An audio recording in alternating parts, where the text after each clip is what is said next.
Who is familiar with network topologies?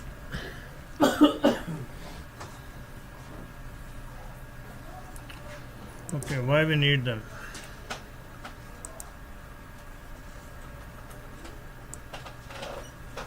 It's basically the structure of your network, how you want your network to be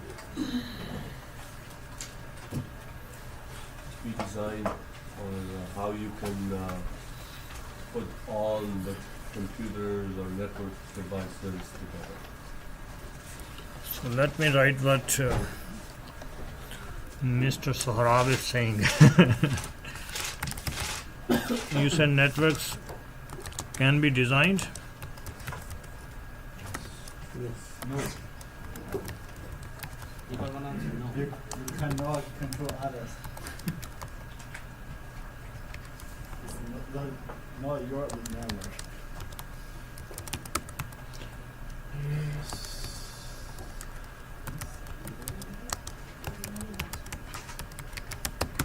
Is it right? What did you say? Yes, it's basically the structure of your network.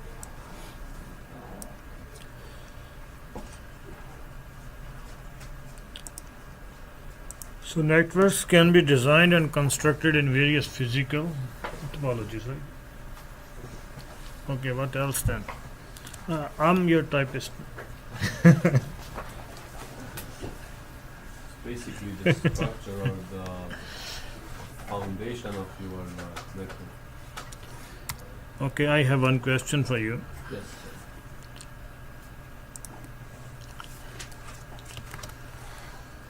So why Choose a topology. choose one topology over another? Because they operate differently. Each topology is different. So Alvalit, what can be the factors?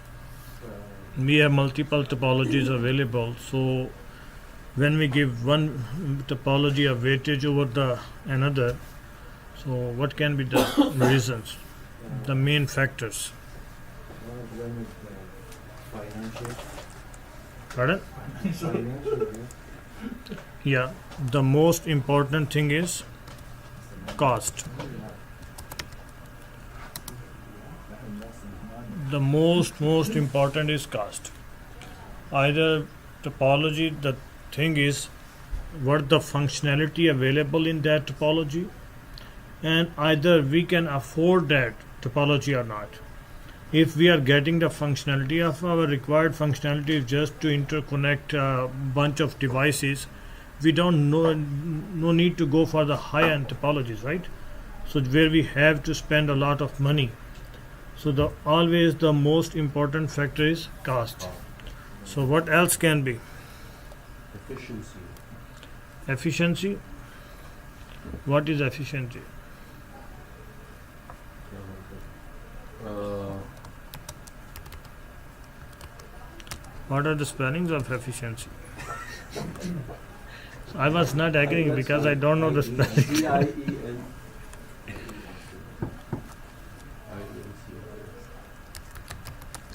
So efficiency. Like how good your network, how good you want your network to be, or how fast, or how. So we can say in efficiency, if we want to go with the words of Sohrab, so our traffic requirements.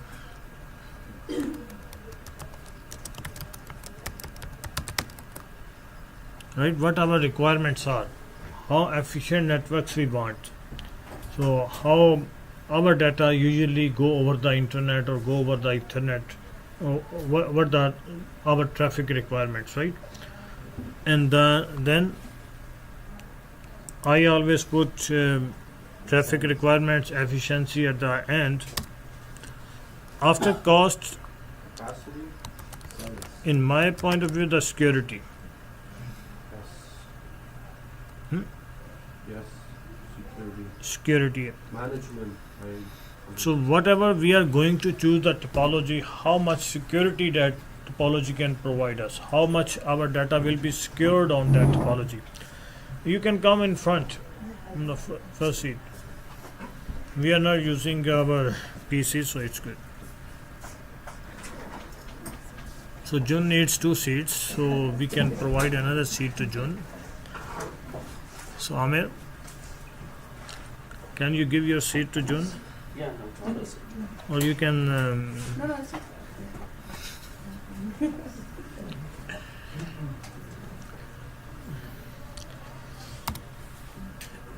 another factor we count is installation.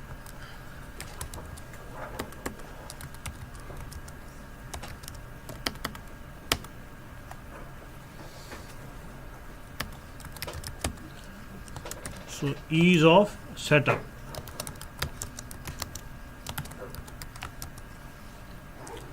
Why this one is important? Ease of setup.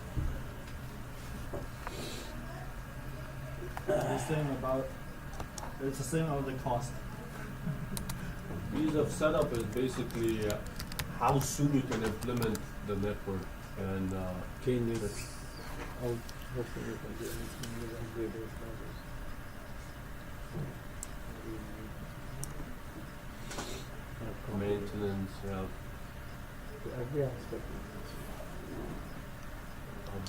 Above on, I would say the redundancy.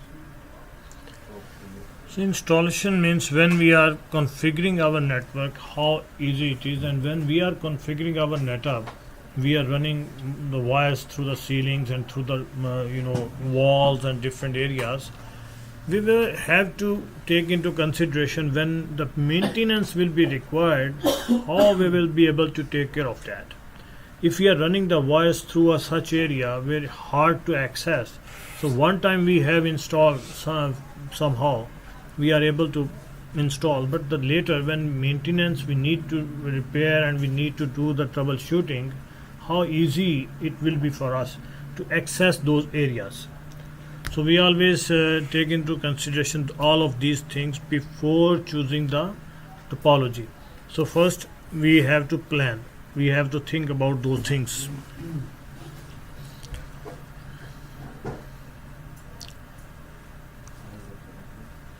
Pardon? Traffic requirement. That's why we're So traffic requirement, the words cover a lot.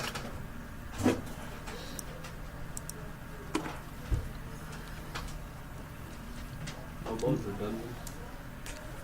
Redundancy, yeah. Someone looks like really. No, it does not. Redundancy is completely different. High availability. So while choosing the topology, we always think about this as well, high availability. So if our one link goes down, how many links will be available at that time?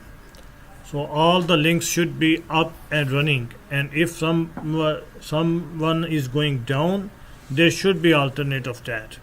So in the meanwhile, we can bring our losing link back in the topology as well.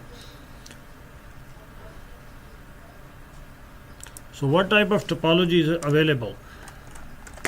But Usually what we are choosing nowadays. nowadays it's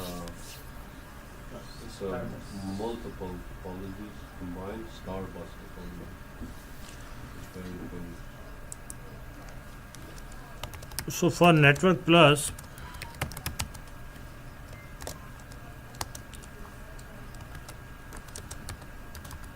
we need to understand 4 topologies.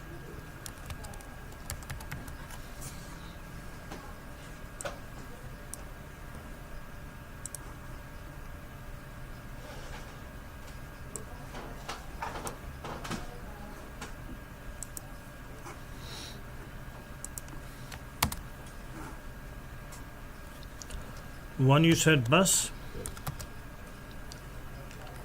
and second Star. star. Frank, which one is the third? I don't know, so like, Is it that? Yeah. Ring topology?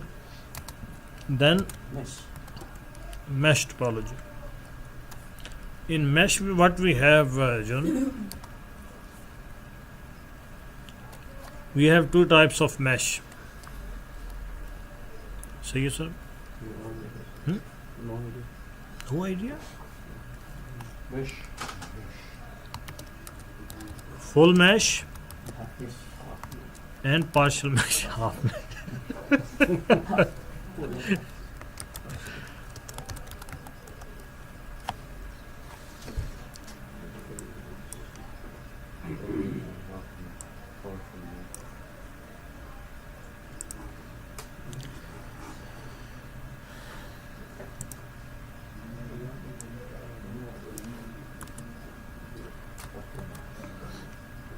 Good mesh. I know those right. It's the same word. Pardon? You said what is mesh? I was like, I know that mesh. You know mesh. While configuring, sites and Active Directory, we choose the topology. Either we are going with mesh or what topology we are going to use. So when we know one technology, most of the time we know others as well, but we cannot realize. I will two devices have a link. Wow. So we have one more very famous. What is that? Al Walid? One to one. Hmm? One to one. One to one? One to point. One to point? One to point. Okay, we can say it's hub and spoke. Will you allow me? Yeah. Thank you. So hub and spoke topology, right? So we have a central place and then we joining them. So we have these topologies: bus, star, ring, mesh. In mesh we have two: full mesh, partial mesh, hub and spoke.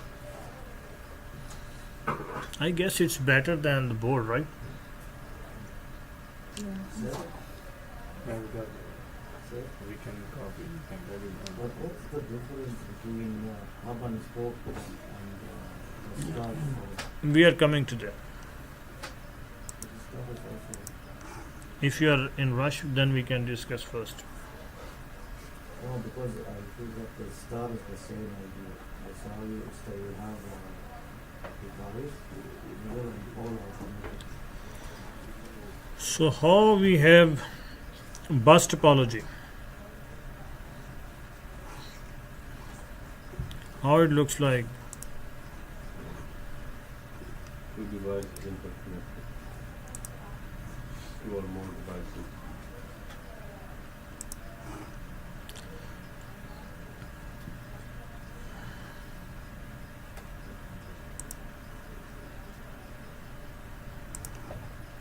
All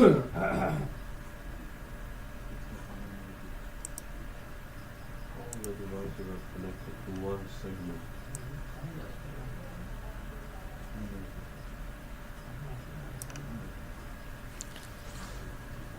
All the devices are connected to one segment.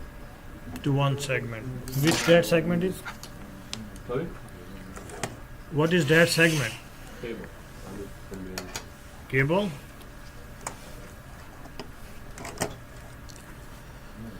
So we have in bus topology, it's a cable, one cable, and usually we were using a coaxial cable. So we can, let me write down here somewhere. So this one is a coaxial cable.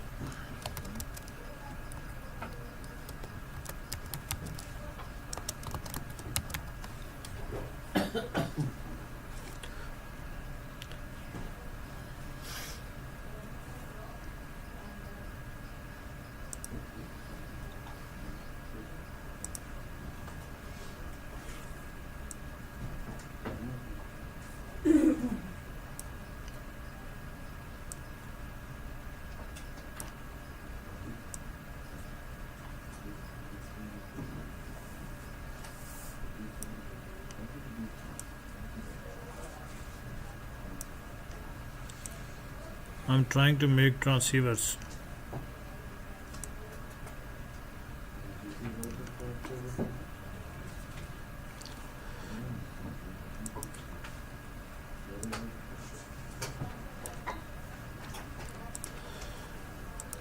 So on bus we have something called transceivers.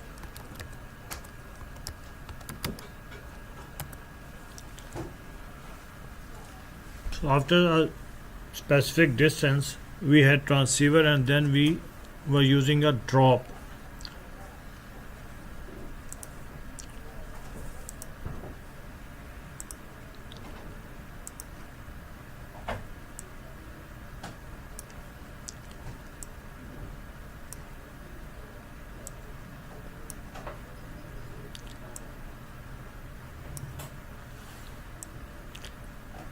No understanding? Any confusion, say you, sir? No. He's saying that coffee is not helping him. Coffee is not helping him. Get another one.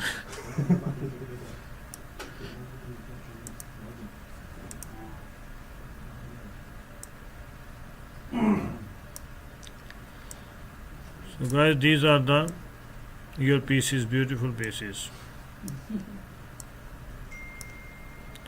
Only June has the bigger PC.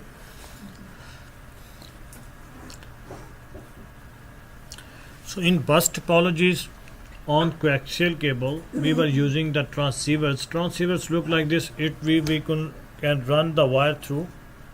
So just we were peeling the wire, and then we were connecting that transceiver to that wire, and then we are dropping the wire from there to downwards. For example, if the bus is running through this ceiling, we were dropping the wires to our PCs, and then we were connecting our PCs to that using this wire. So it was a bus topology. So if any link goes down, we said cost, is it cost effective? No problem. We just need one wire, bunch of transceivers, and the PCs we are already using, right? The thing is, if this link goes down, any of the link, if this link goes down, the topology is gone. No more topology is there, right? So, and the data, if data is this machine is sending out, it's going in the both ways, right? On the wire, from one end to another end. And we were using at the end, if it's the data have to come at the end, it was bouncing back. The data was flashing back. So for that, what we were using, Al-Walid? To avoid that? No idea. So we were stopping it at the end using some kind of transceiver. Oh, sorry, terminator resistance. So at the end, terminators.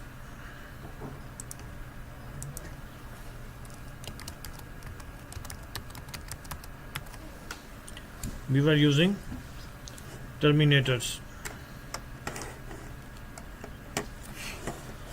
Any question about this beautiful topology?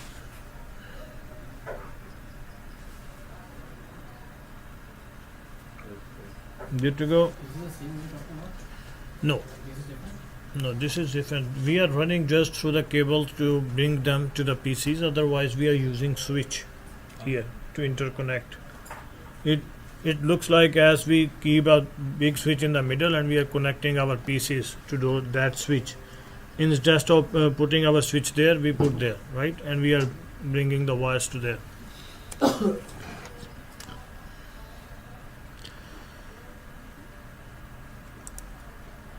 So in bus topology, what is it? It's lowest cost.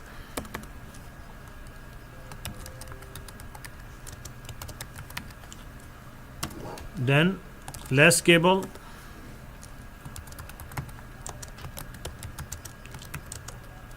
As compared to other topologies.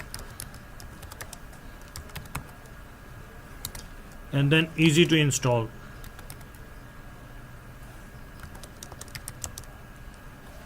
We don't need 2 E's, right?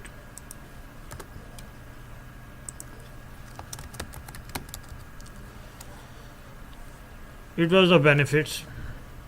What are the drawbacks? Less reliable. Less reliable. So main bus is single point of failure.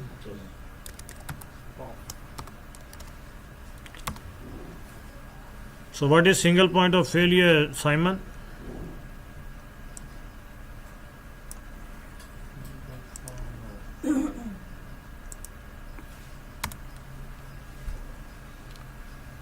Simon? Yeah, so we run this from the front. Pardon?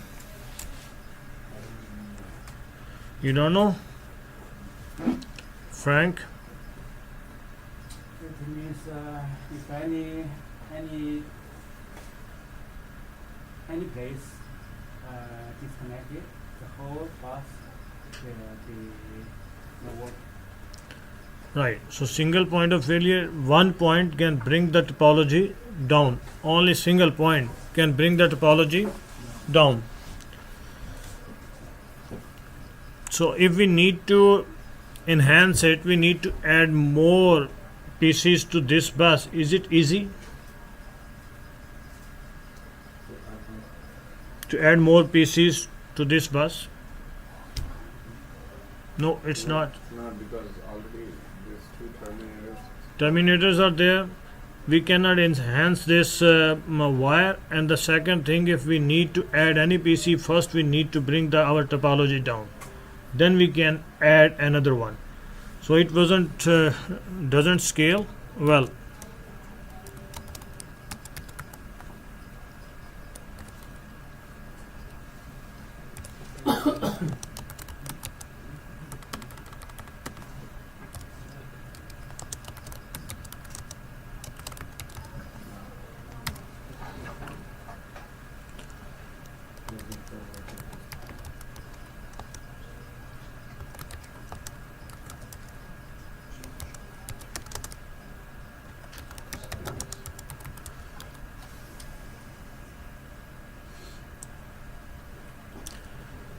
So in bus topology, traffic can quickly become an issue.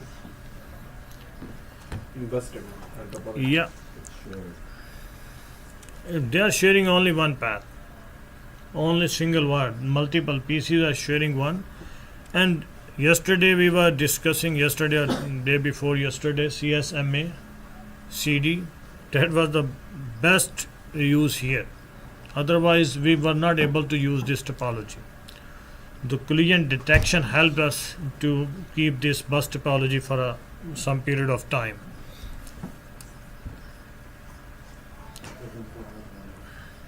Pardon? And it doesn't cover big distance. I think. Right. Oh, got it. Yeah. Depends. Transceivers, you can add more. So if Sahrab sir is saying, then we have to admit.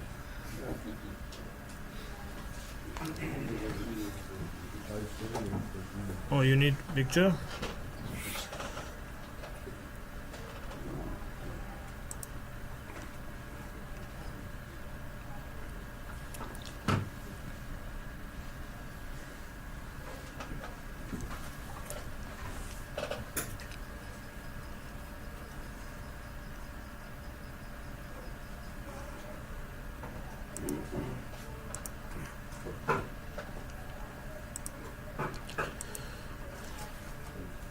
Which is the second one? Ring topology.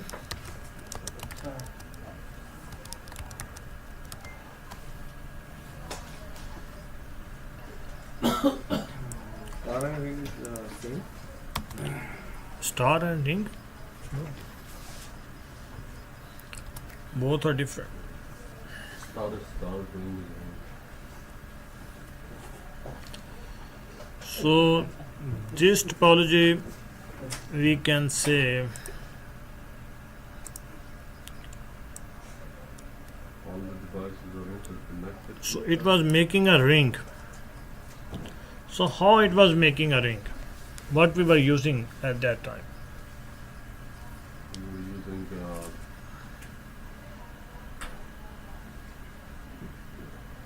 two interfaces Two interfaces. on each device, RX and TX.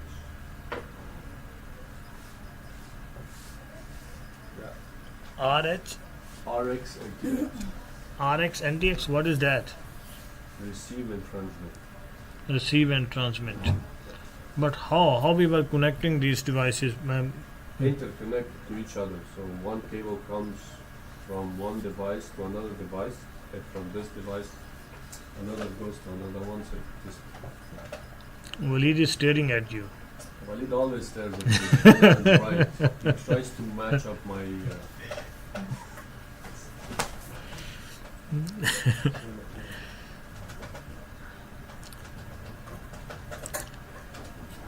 Actually, IBM introduced one thing.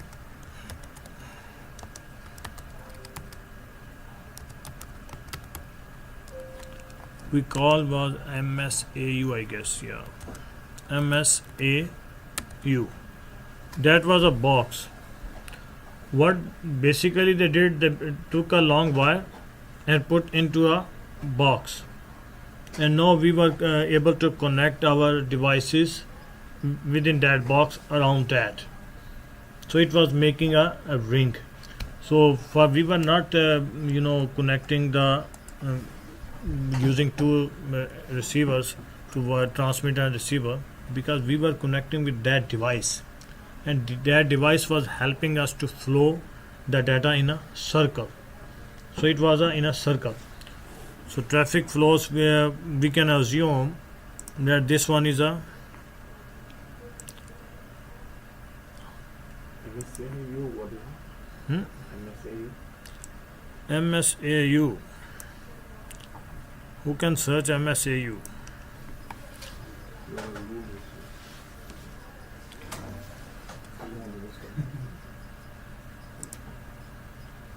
So I guess it was multi-station access unit.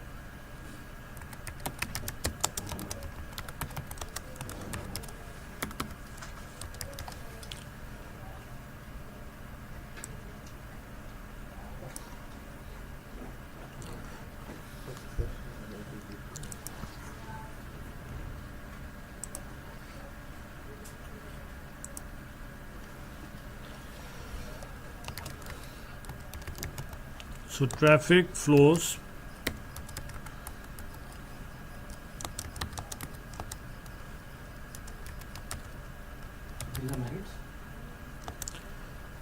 is how this topology was working.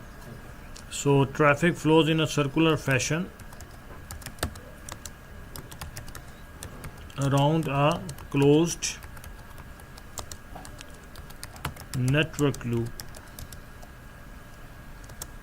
making it a ring.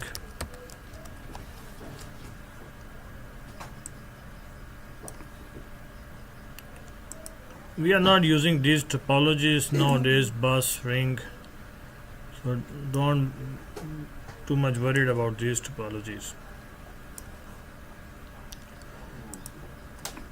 But we need these to pass the exam.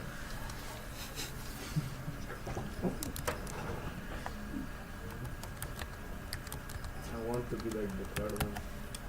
Pardon? I will say the CII certification. Who is interested in network certification? NetworkPlus. NetworkPlus? Yeah. No one? I will do that. You will do that? Okay. Go ahead, do it. Not much interested, but just to keep it. At least work for you guys. At least server side. You should know somewhere.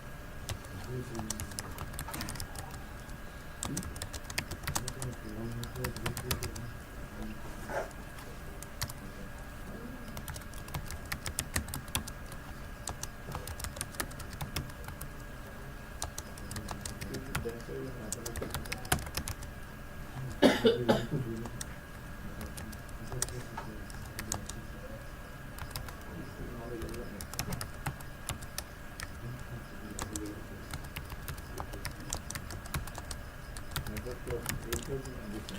So yes, sir, one class is going on.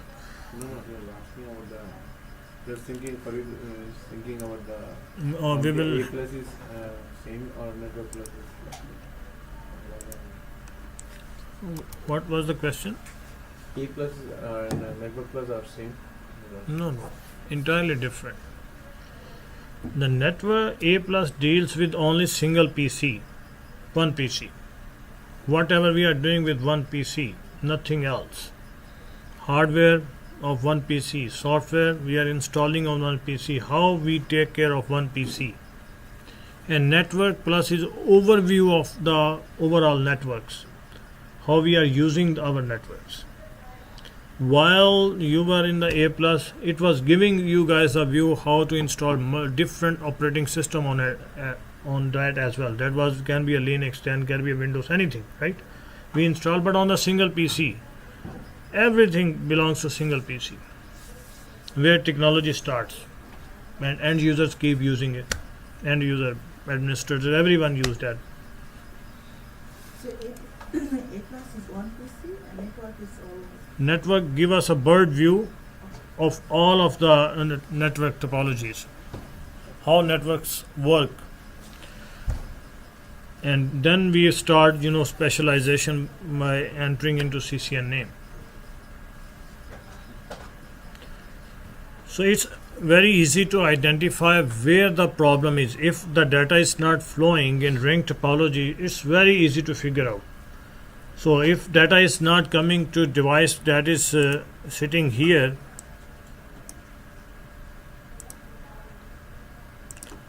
if I have one device here and one device here, and data is not reaching to this location, where will be the problem? In between these two, right? So either this guy is stopping it or this guy is not receiving it. So we have only this area to troubleshoot. Troubleshooting is very easy in this ring topology. And additional computers, because we are using one multi-station access unit, we can easily add another device into it. So easy to scale. So scaling is very easy in this topology. Not much hard.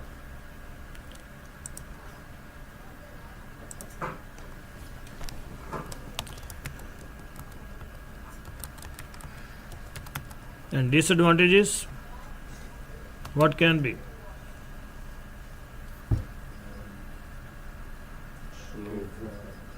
That means it falls down. So here MS AU is a single point of failure, right?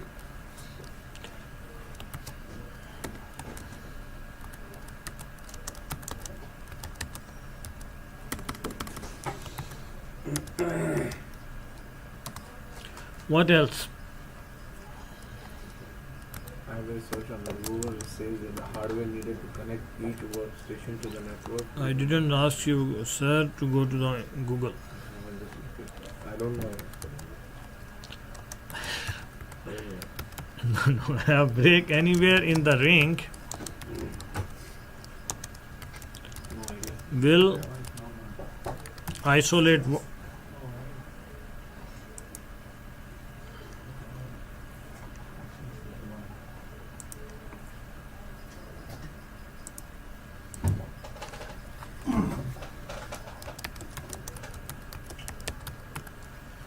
Will isolate other machines, right?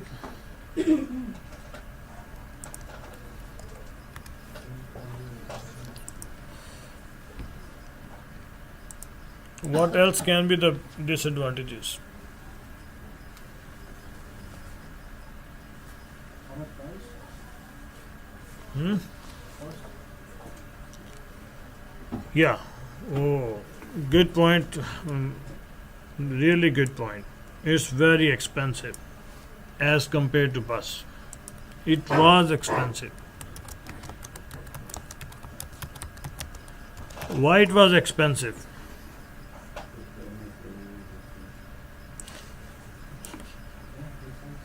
It was expensive because you had to use two.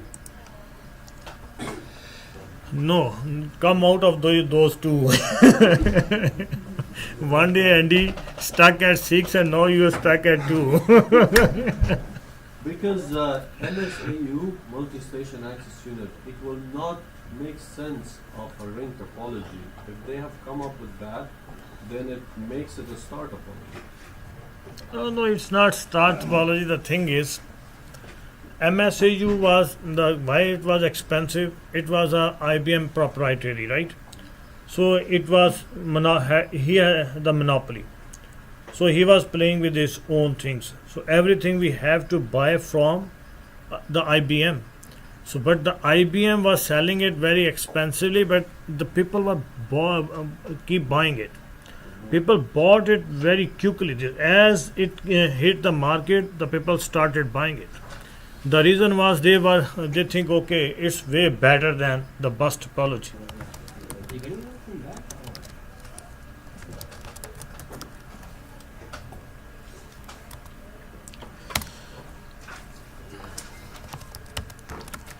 So star topology, in star topologies, computers connect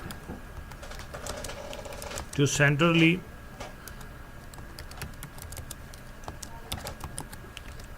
located device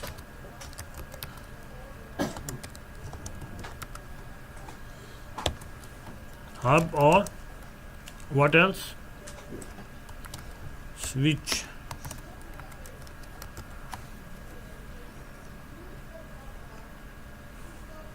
June, if you have to choose in between hub and switch, what you will choose? Hub or switch? Pardon? Switch, maybe. Switch, why? It's better than hub. Hub is cheaper. Mars.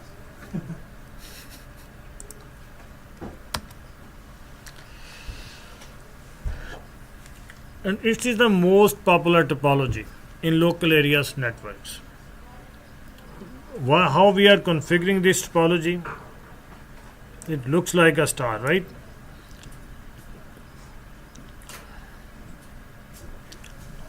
Can we draw it? Do we have any star here? Yes. Yes, we have, right?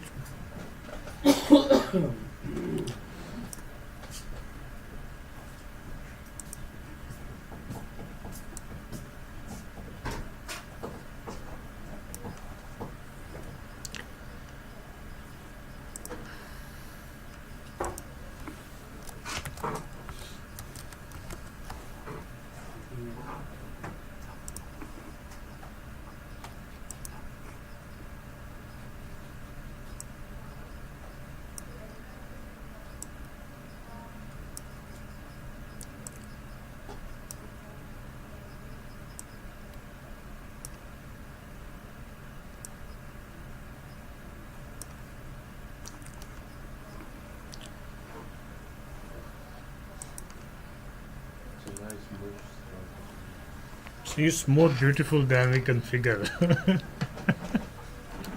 in reality, how we configure it. So the most popular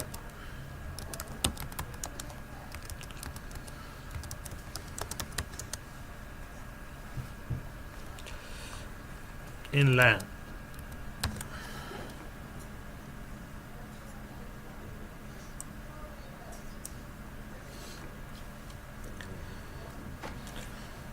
So, Walid, when you said hub and spoke topology, it looks like same, right? Here we have connection through switch to every device. But in hub and spoke topology, we have only connection to hub. Whenever we need to reach out the other, we have to go through the hub. We can, no node can talk direct to each other. And hub and spoke topology we use in WAN. So it connects the sites. So sites gets connected to hub, one hub. We can, these designs are just a guidelines. We can go with our own topologies. We can configure our network anyway. We are using the hub topology, hub and spoke, and then we can create a link, customized link from one site to another site. Who can stop us? No one, right? That will be an extra link, but we think these are the very, critical sites. They should talk to each other all of the time. Then we can go for that. But that is a WAN topology, and star is for LAN.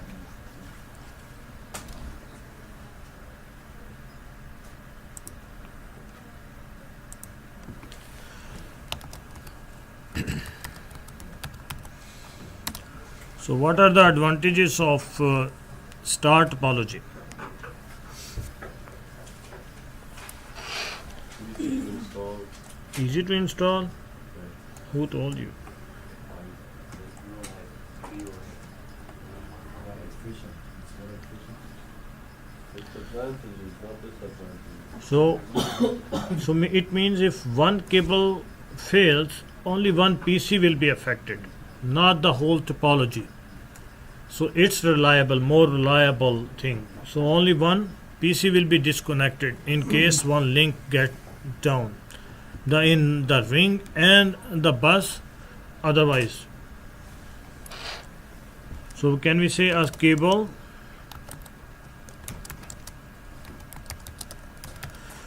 I have very problems today with my eyesight.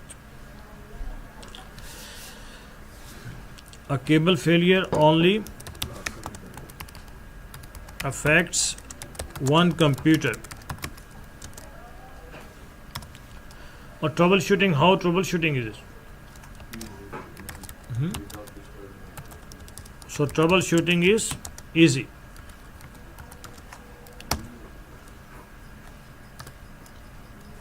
Setup is easy. And scaling Oh yeah, scaling is easy as well.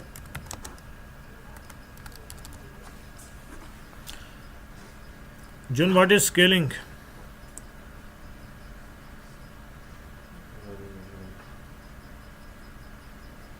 Connectivity maybe, Pardon? sort of connectivity. Simon, what is scaling?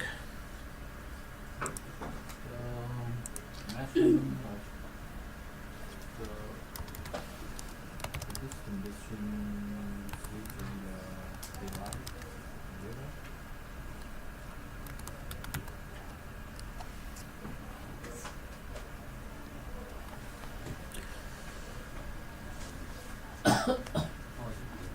device. Say yes, sir. you know, you know, what do you think?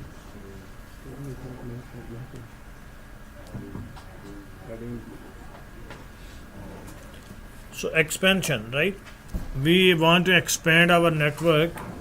We want to add more computers to the same switch, right? We want to expand our network. It will be easier over here. In switch we have, for example, 48 ports available. First we have added 24. We were using 24. We can go up till 48. Or if we want more than 48, we can add another switch. We need to plug in a switch to a switch, right? And it's an expansion. So scaling out is very easy in this topology.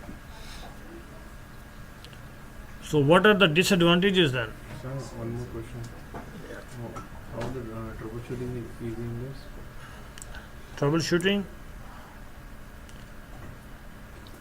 What do you think? Why it's easy? See, each switch is connected to one PC. If one PC is not working, how to check the connectivity? Where you will check? Either the PC side or either the switch side. We don't need to go all other PCs, right? No else need to go. So it's very easy. The first thing, we always in network troubleshooting, we see the physical things, either they are working or not.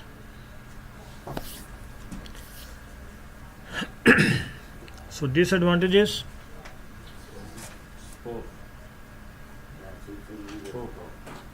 Single point of SPOF, What is POF? Single point of failure. Which one? Switch. Switch. How about switch is POF? How about switch is single point of failure?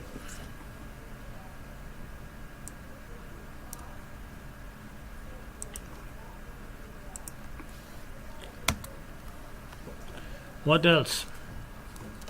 Expensive.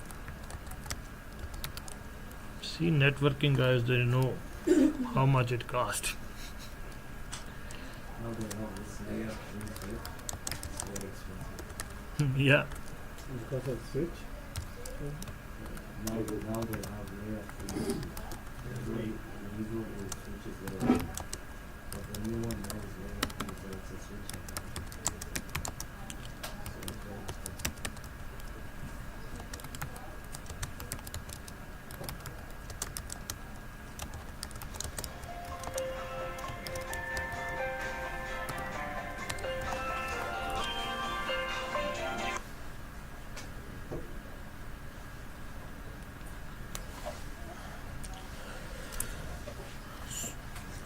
It's not only hub or switch, also amount of cabling. We need cables for each and every PC. As Nawaz was saying, our PCs are how we are connected, right? We are connected switches here, and wire is running for each and every PC. So node to switch, we need wire. In hub, in bus topology, less wire. In ring topology, less wire. But over here, we need more cabling in star topologies. Nawaz sir, you may have picture.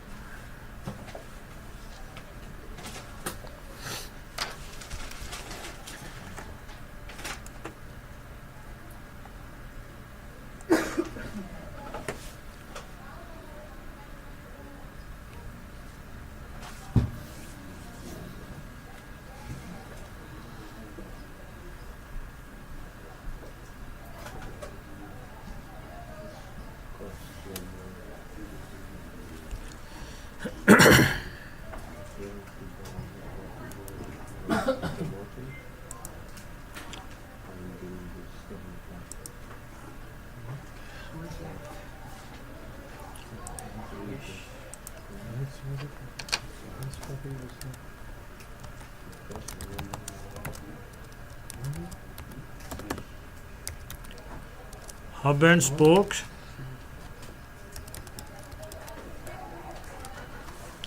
Hub and spoke topology.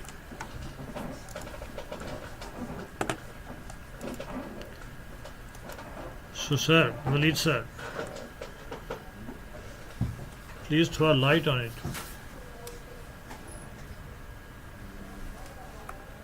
So it is most popular in one. It's most popular We use it in one. in WAN side.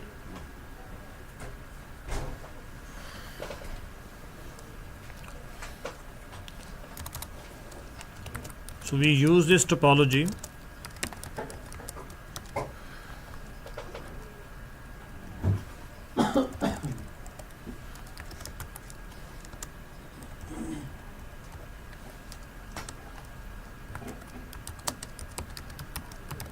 when interconnecting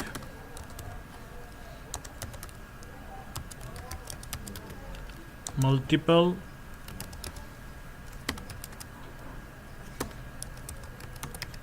corporate sites. I'm not saying computers, sites.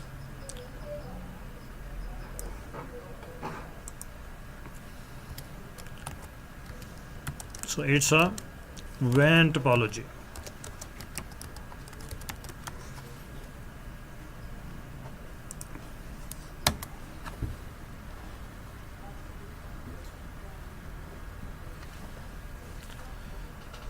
So how can we draw a picture for it?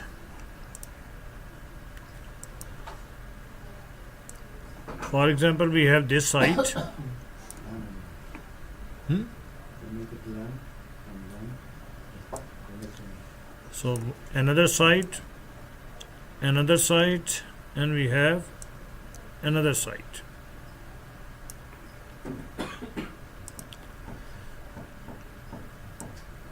We are connecting these sites like this.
So when we want each and every site should talk through the hub, through the some central place, through the head office.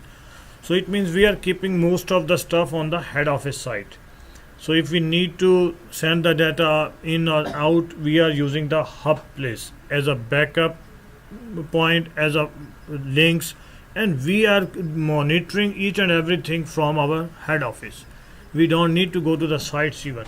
So because the traffic is going through the hub, if A wants to talk to B, E will have to come through the head office. C wants to talk to B, they needs to come through the head office. But the thing is, if this link goes down, if one link goes down, any link, if this link will go down, what the drawback is, the whole site is disconnected. But these are the sites, they can survive for a longer period of time because sites have their own setup individually. These are not the single computers. So in the meanwhile, they can repair the link, and they can, both the site independently can carry out the work, and the hub is already working. So if one link goes down, no doubt it's a single point of failure. It will give us the disconnectivity between the hub and the site, the head office and the site, but both can survive. Both can survive because everything on the both sides they have.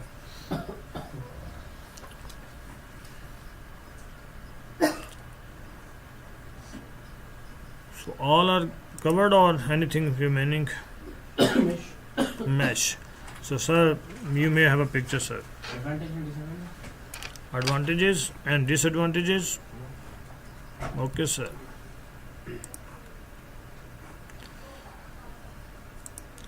So Walid, what are the advantages?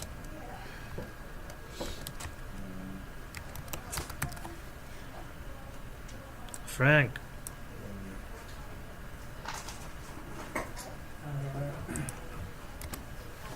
First, it's not SPOF.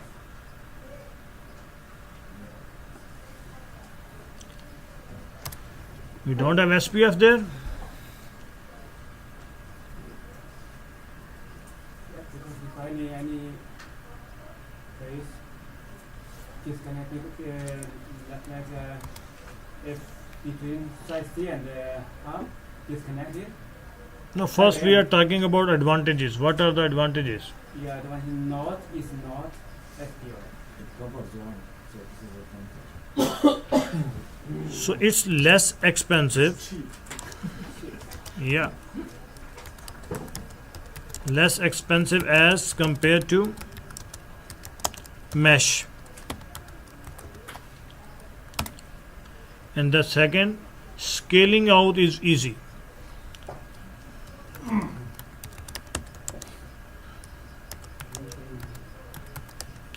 Scaling is easy. If we want to add another site in this topology, we just need to bring the site and provide a link to the hub, to the central place. So these are the main advantages of this topology.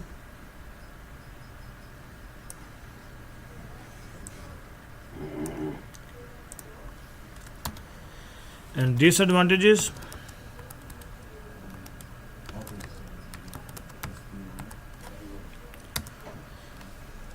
So as Frank was saying, hub is SPOF, single point of failure. If hub is gone, no connection is there, all gone. All type of connectivity will be gone.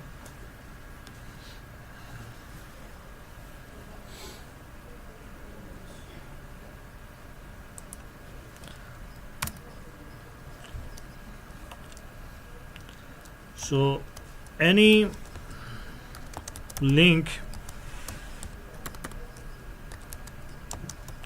goes down,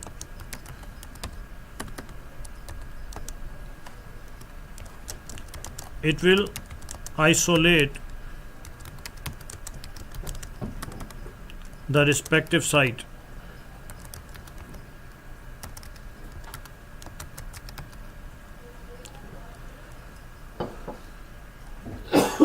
Anything else? Yeah. So no connectivity.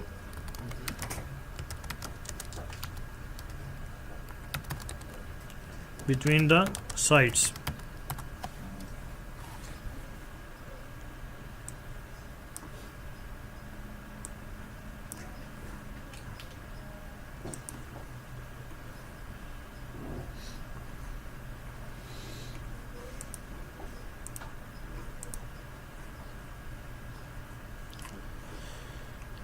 So no mesh.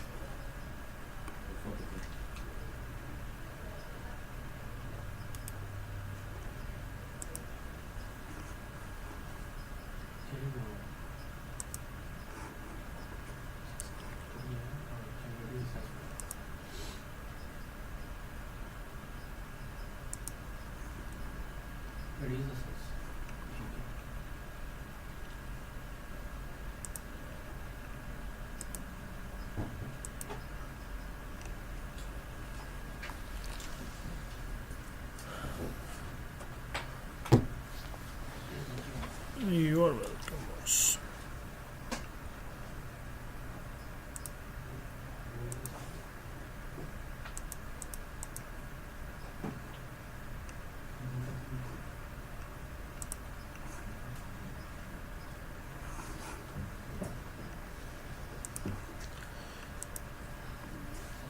Do something with Saurabh, he's sleeping.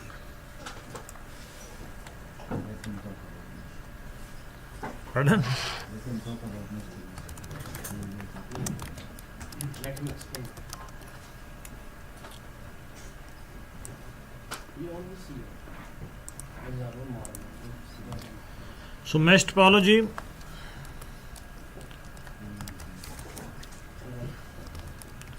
again, it's a WAN topology.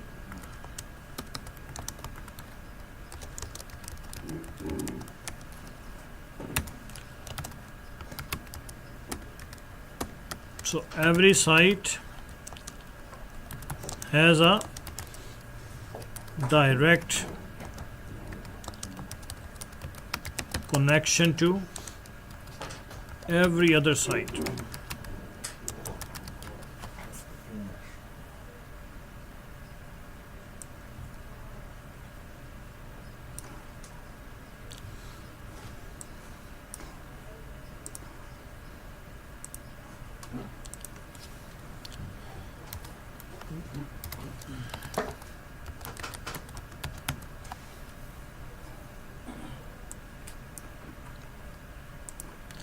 So advantages.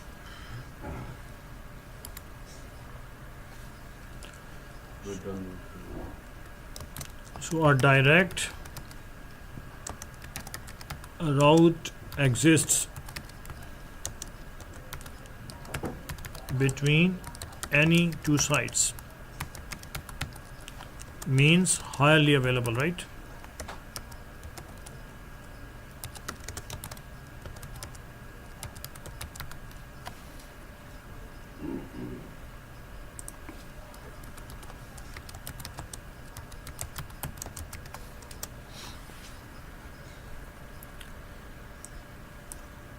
Do we have any other advantage? The fast and High availability means extremely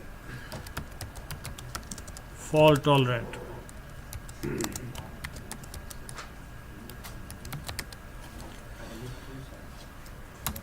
And disadvantages? how about capacity? So it's expensive due to cabling. What else? And connections. If we are going with cabling, we need connections as well. So buy a connection, it's expensive as well. I think troubleshooting is not. Yeah, troubleshooting is very hard. So difficult to troubleshoot.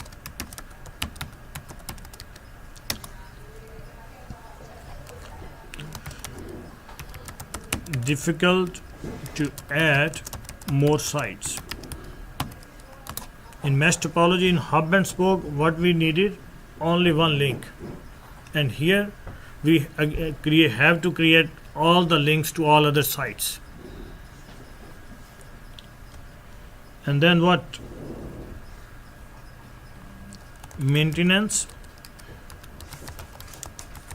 and administration is more challenging.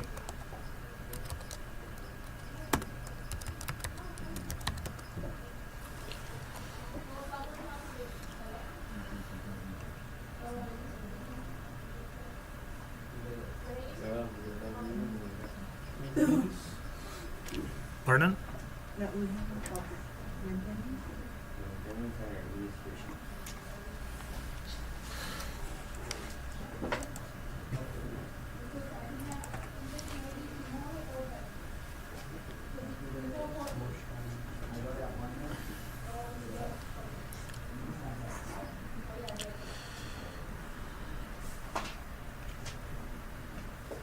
Fatima done?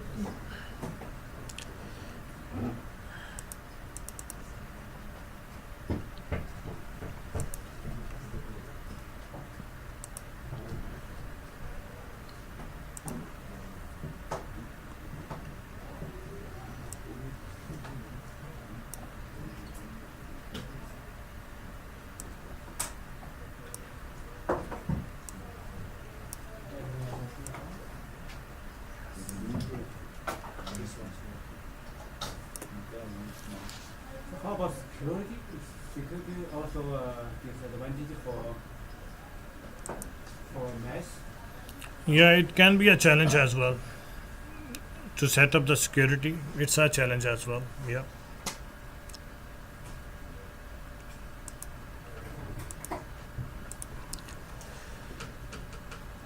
So over here we have connection.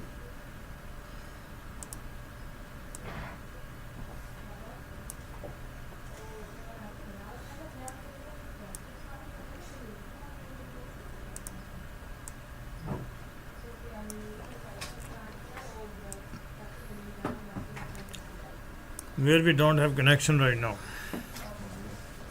The upper one. Hmm?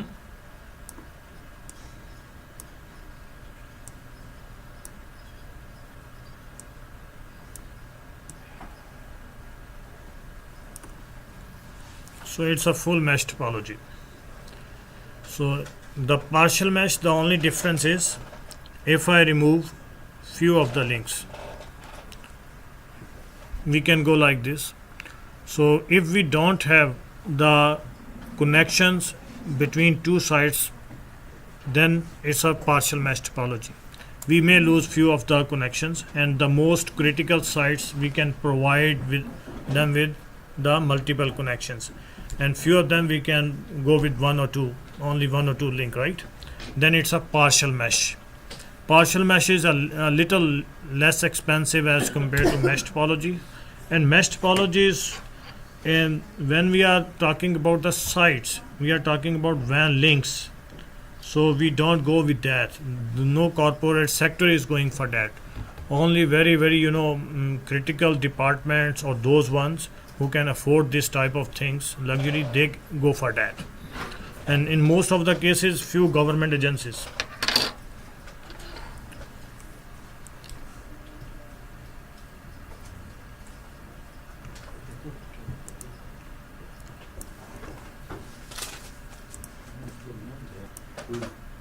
We talked about devices, we talked about topologies. For to link them together, we need different type of cables. Will you? Two types? Which one? Copper and fiber. Pardon? Copper and fiber. Copper and fiber.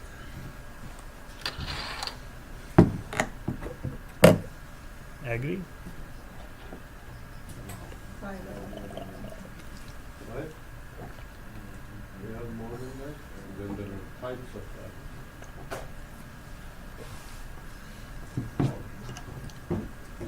How many types we have?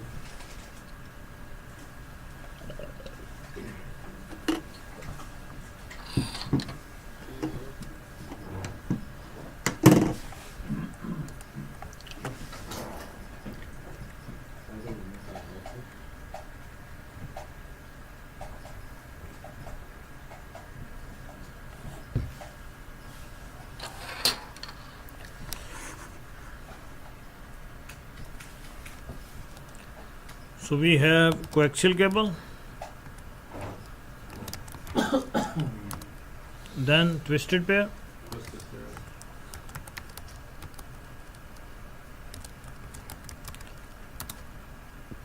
and then fiber optic, right?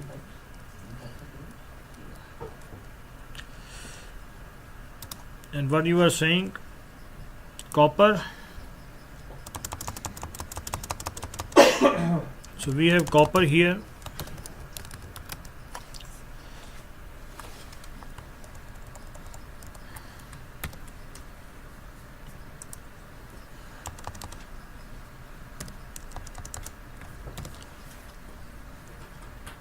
And then what? Sir, what did you say? Do you still remember?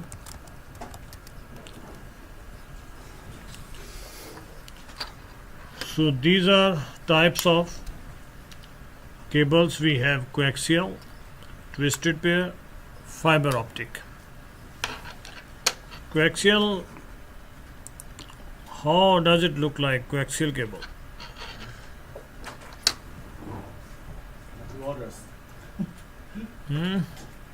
Waters cable with, let's say. I used waters.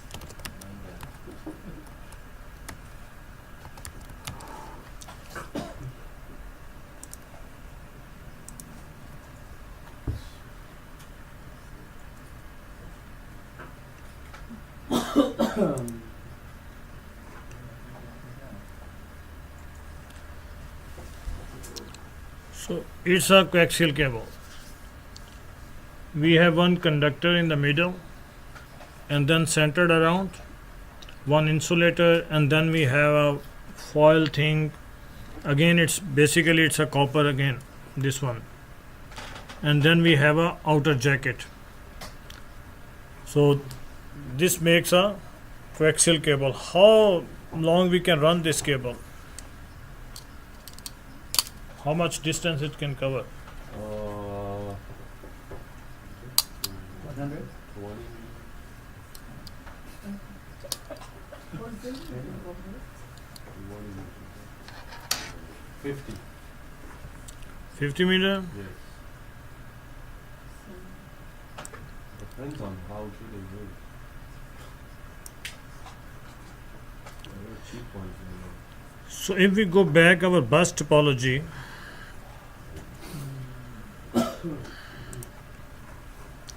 where we were using coaxial cable, this coaxial cable over here, it was able to afford 30 drops.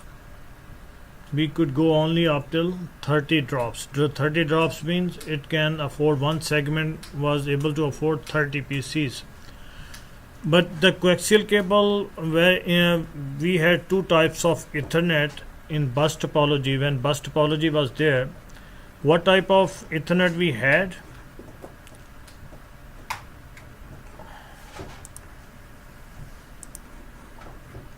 We had Ethernet 10 base 5, and we had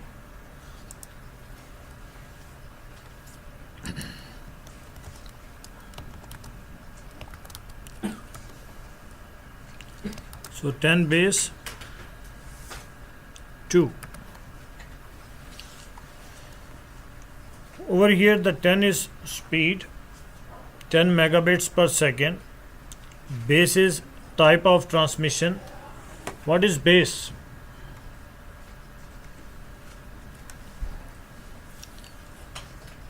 Not only 10 base 5, we had 10 base 10 broad,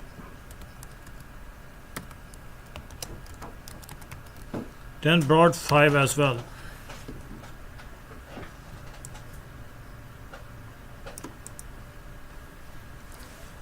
What is baseband and broadband? Base over here is for baseband and broad for broadband. What is baseband and what is broadband?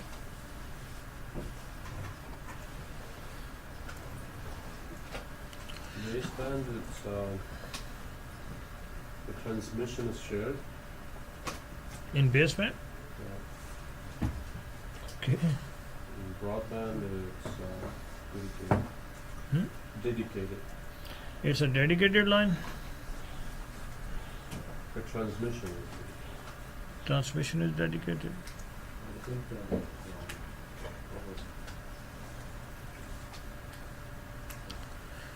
Basically, baseband is for digital signaling, and broadband basically is for analog signaling.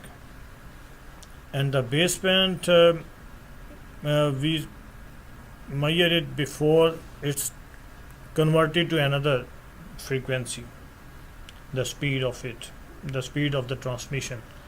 And in broadband, we are using multiple transmissions at the same time. Baseband 1, in case of a single wire, we can go only for single transmission. In case of one, either we can send or either we can receive. But usually how we can overcome of that, we are using two wires, one to send and one to receive. So transmission is no doubt it's bidirectional now, but if we are going with the single wire, it's a bidirectional transmission. But if we are using single wire, one time at a time, either transmitting or either receiving. But we are using multiple wires, right? Within a single wire we have multiple wires. And in broadband it's a multi transmission. Yes sir. Now that is actually something. There is on the base. Why I said it's shared is because there's two types of digital signal: TDMA and OFDM. Yeah. So TDMA, since it's shared, it's time division multiplex. Yeah. Multiplex access. And OFDM is orthogon frequency division. So base is basically it shares the frequencies. Yeah, it gets converted from Yes. one media to another. But broadband is dedicated. Yeah. But it's a multiple, Yes. mid multiple. Yes. So for just general understanding, for I know don't want to go there. So it's a baseband is a digital signaling and the broadband is analog signaling. So both type of traffic we are in telephone sites we have analog and otherwise we have digital. So both types of the traffic was being handled even in the coaxial cables. Here 10 means speed, and then base or broad means type of transmission, and then 5 means length. If it's 5, then it was 500 meters. And if it was 2 means 200 meters, but actually it was 185 meters. But it over here 2 stands for 200, but the its actual length was only 185, and it was able to afford 30 drops at the same time. In broadband, when we had 10 base 5, we were using transceivers for drops. But in 10 base 2, we were using T connectors, B and C connectors, but those were T connectors. So T means its wire is going through, and then we had a one point to plug in our computer or the PC or the wire, right? And then we are bringing that wire to our PCs. So coaxial cable was used in 10 base 5 and 10 base 2. 10 base 5 was a thick Ethernet. What other names we were given these?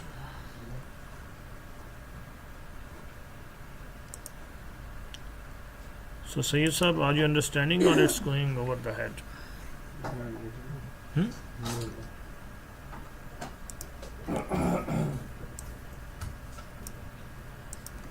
We also call this thick Ethernet,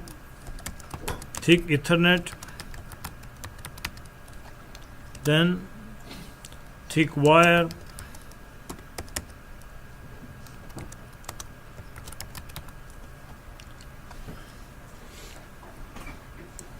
and from 10 base 2 we were using thin Ethernet. It was coaxial cable, but it was thin as compared to the earlier version of the coaxial cable that was very thick cable like that. And now it's RG6 we are using in thin Ethernet. RG6 we are still using for TV connections. Maybe you are installing that wire. Yeah. Did you get chance? No, I haven't. Yeah, but hard to, its installation is hard, coaxial cables. Back home we used to install it for satellite. Satellite. They're like, even the thick ones, like, they have like a huge one, the RF cables, the copper one. The conductor is like huge, and you had to like very gently splice it through, and then we called it FN connectors. Yeah, I've been playing. Those are like the RF connectors.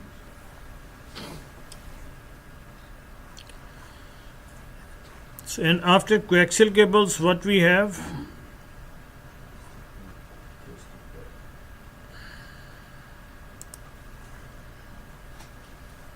In twisted pair, we have two types of twisted pairs. One is unshielded twisted pair, and the second is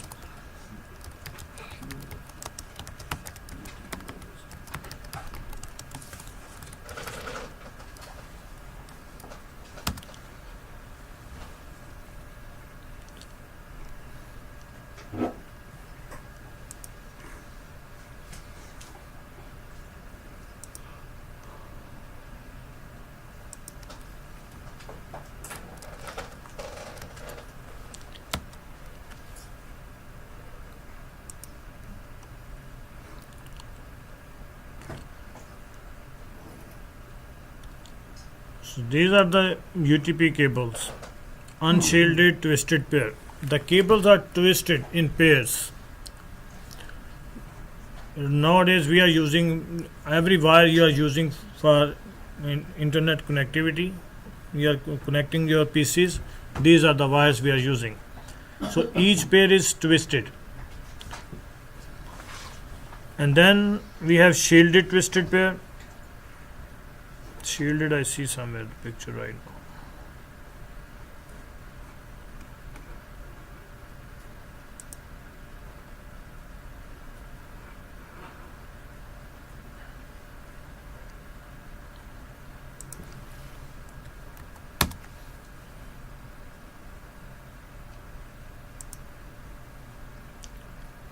And these are the shielded twisted pair. The difference only is each pair is shielded by some kind of foil. So it's shielded by foil, each pair separately. And in our unshielded twister pair, there is no foil involved. We have paired the twisted pair cables. So 8 cables are there. How does the foil help? In there are interference when we run the wire through different areas. There is interference, electromagnetic interference and radio frequency interference. So it help us to avoid those interferences. These twists also help us. If they are straightened, if we pull the wire like this, the resistance to those interference gone. There is no more. And then we hear the noise in the wire. Whenever sometimes you using the home phone and there is a noise, it means it's not able to avoid that resistance. So interference, sorry. They are not providing resistance against those interferences.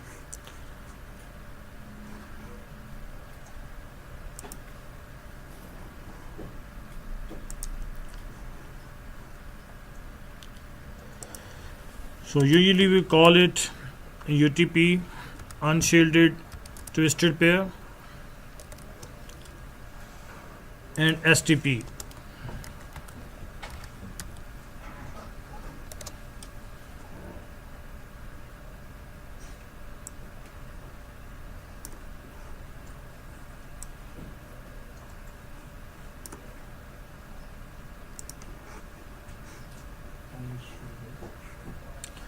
So guys, have a break and then we will start from here. Most of you guys are sleeping. Sayyid sir will start snaring.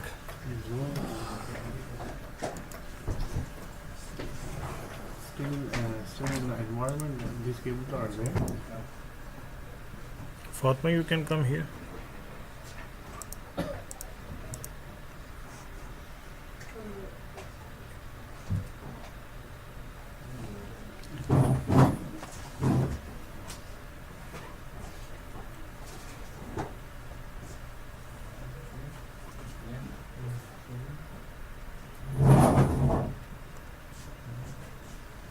So hot there. Yeah.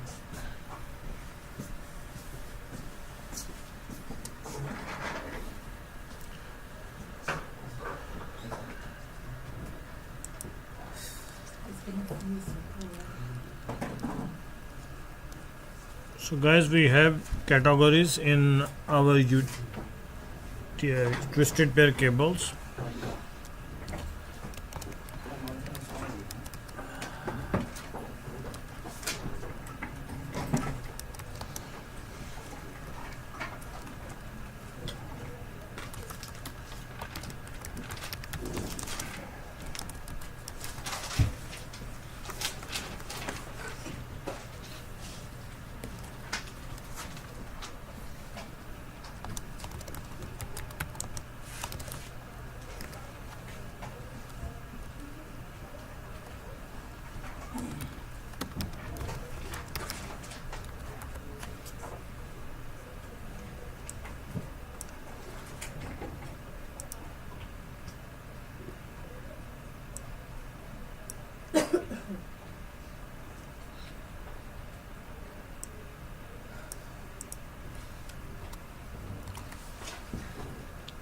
So what are the categories?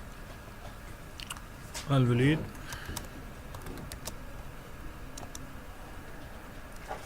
So we have cat 3 and the cat 3 speed is 16 megabits per second, 16 Mbps. Then we have cat 4. Are we using cat 4?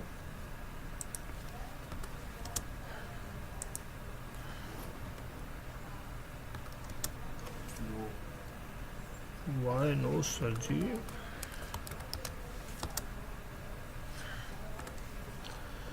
So then we cat 4 speed is, pardon, 32.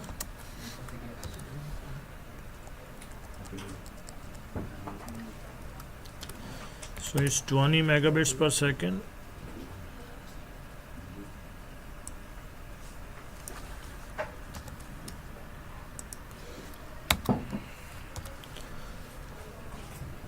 Then we have Cat 5.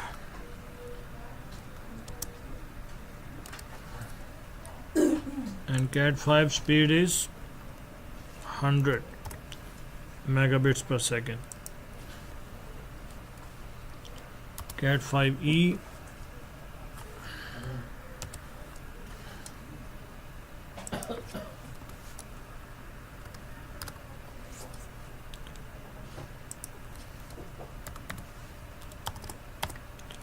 So it's 1000 megabits per second.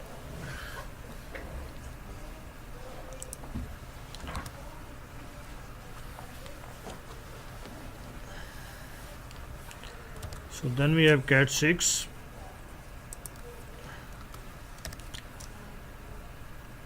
And the speed is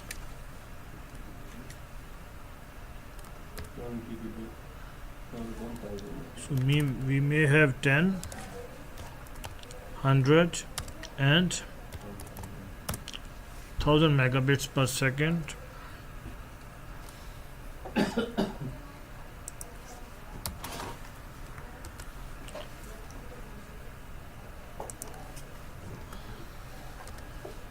Then we have Cat 6a and speed is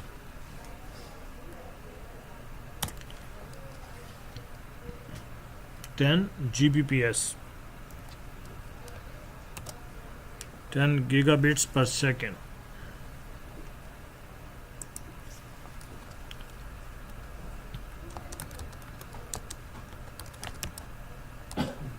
And beyond.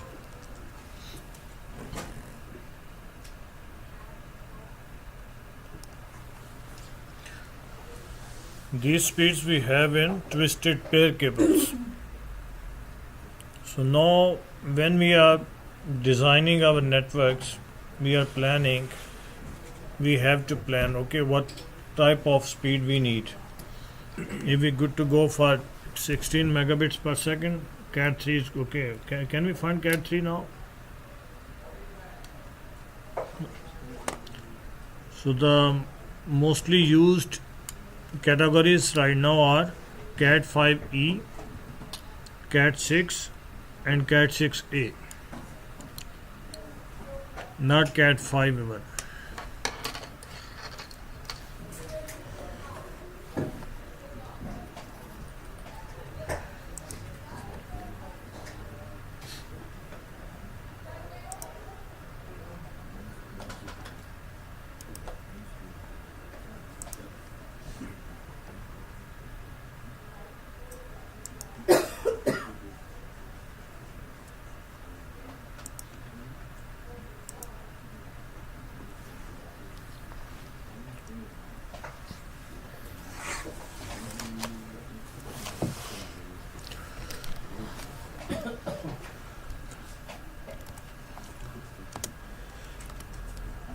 What we said earlier, which type of we have Ethernet 10 base 5, then 10 base 2, and now what we have now, so 10 base T after first these two. So first these two were using coaxial cable, right?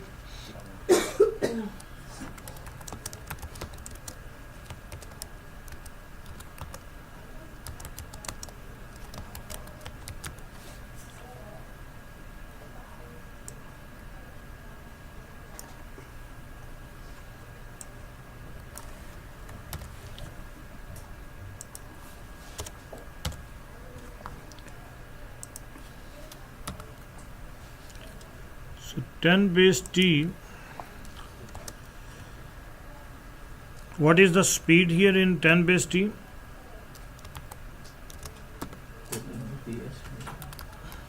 Pardon?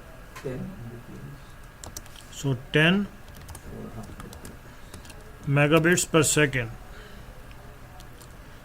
And then how much length we can have here? So 100 meter.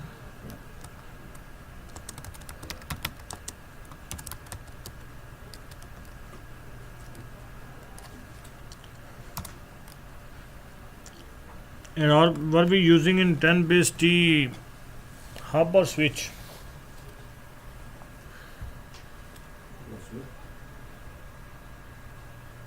Or both?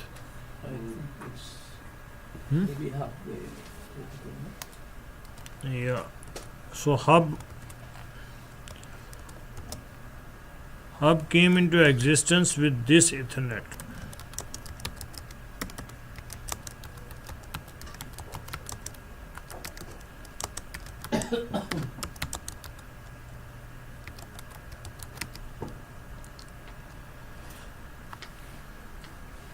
What they did basically, they put the bus into a box. I used the term earlier over here mistakenly with the ring topology. I said they put a cable into a box and they said it's a bus in a box. That's not MSAU has its own standard. That was a proprietary, but over here we came again back to a standard again. And now what they did with they took a bus and then they put into a box and they give it a name hub. And because we only, that's why we don't consider hub a layer 2 device. We always consider hub a layer 1 device, physical device, because it's not providing any type of functionality that required at layer 2. So it's only giving us the connectivity.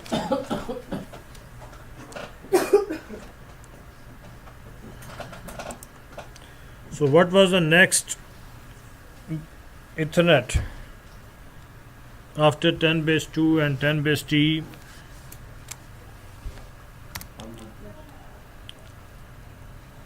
And it was thus this 10 base T required Cat 3 cable. As they came up with the more speed in the cables, in the media, they came up with new Ethernet.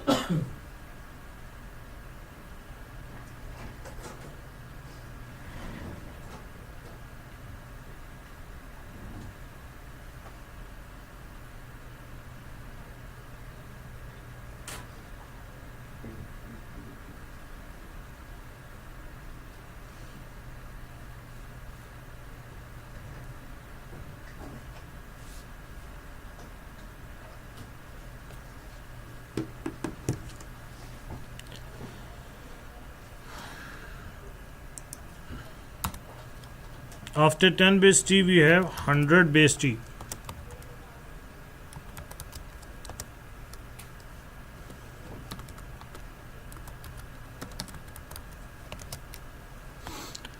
And in 100 base T, speed is 100. Mbps. And then what wire we will be using, because it's basically the media speed. Which wire we have 100 megabits per second? Cat 5 or higher. or higher. Good. June knows everything. I have searched. Good. So Cat 5 or higher. What was the issue with Cat 5? They introduced Cat 5e. What was the issue? But it was a good wire. That 5E supports with 1 gigabit. Yeah, but the Cat 5e was not a good wire. It was a not good cable. When they introduced, immediate after they introduced Cat 5e, only they put E instead of Cat 6 or Cat something else category. They said it's an enhancement in Cat 5. So they came up with some kind of enhancement and they introduced the wire Cat 5e. So since then we are using, even in 100 base T, we were using Cat 5e. And in 10 base T, the big change was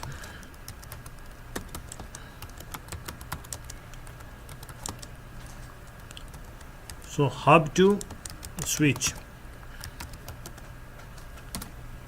When they introduced 100 base T Ethernet, they came up with the switch. No more hub. They replaced hub with switch.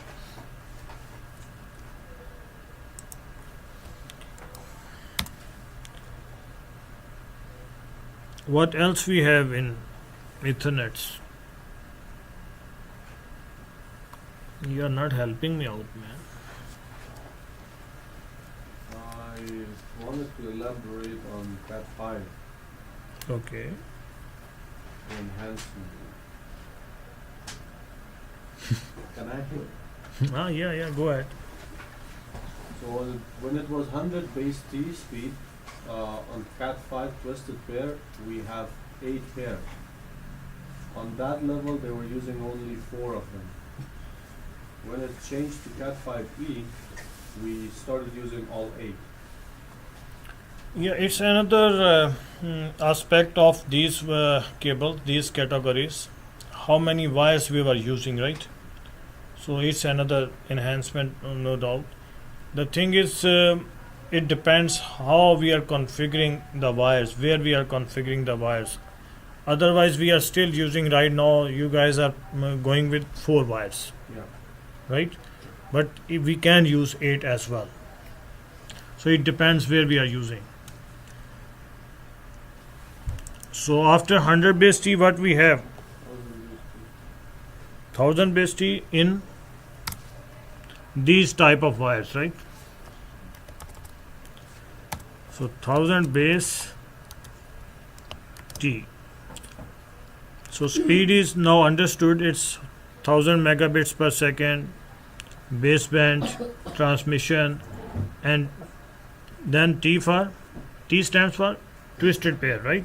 So whenever we see T, or sometimes they use TX as well, 100 base TX or 1000 base TX. If you will see TX there, is the same Ethernet. T or TX, no difference. And then which cable they used in 1000 base T? Pardon? 5E. They can use 5E, they can use Kate 5, Kate 5E. Cat 5 or higher also. Cat 5e and Special higher. copper. 5E. Cat 5E and higher. Okay.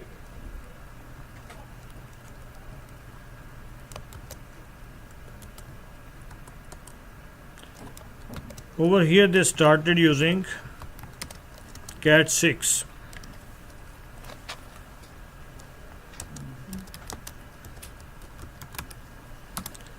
Your search is saying 5E.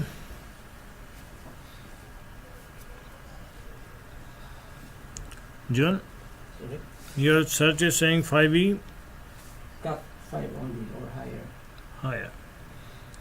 Maybe Cat 6 is higher. Not Cat 5 but Cat 5E we could be used. But basically they started using Cat 6.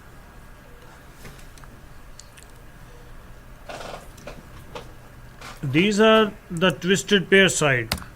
Now we have fiber optic cables, right? What standards, what Ethernet we are using in fiber optic now? So fiber optic,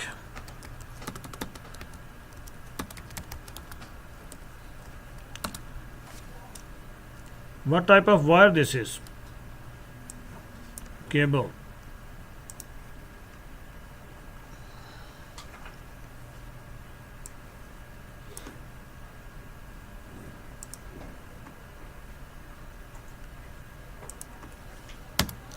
What we have in fiber optics, sir?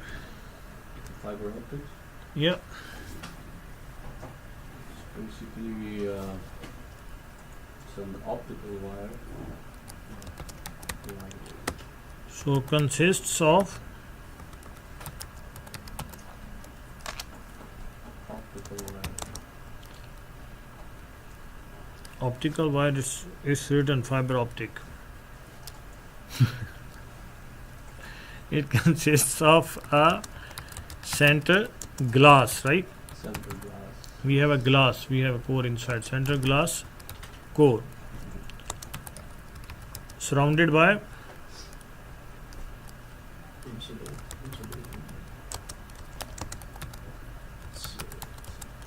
several layers. What type of those layers are?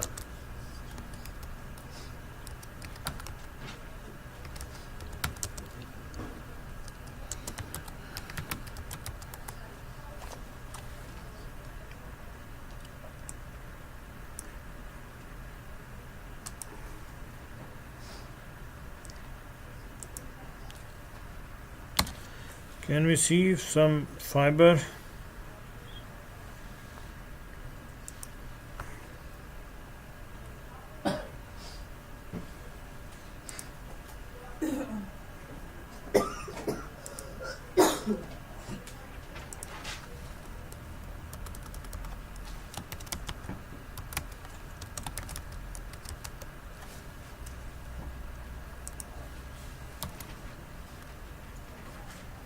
See. So this one is good or this one is good?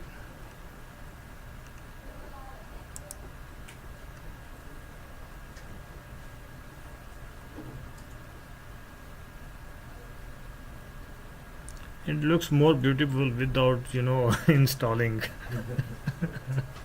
In graphics, it's more beautiful.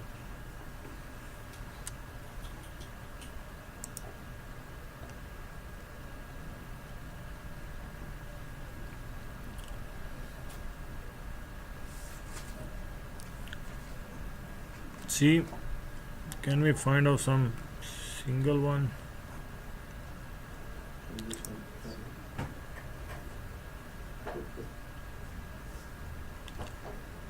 So one is glass core and then we have cladding. Cladding or cladding? And Cladding. What cladding does in this fiber optic cable? Then all of these primary buffer, secondary buffer, they always give us them different names. It's not only the name. So strength member, the outer jacket. Basically, we have core, cladding, outer jacket, and we have some, foil around it, right? But these are bunch of layers we have. But the most important to know are glass core and cladding. And then in fiber optic, we have two types of fiber optics. What are the types of fiber optics, sir? Multi-mode. So multi-mode, fiber optic, and single mode.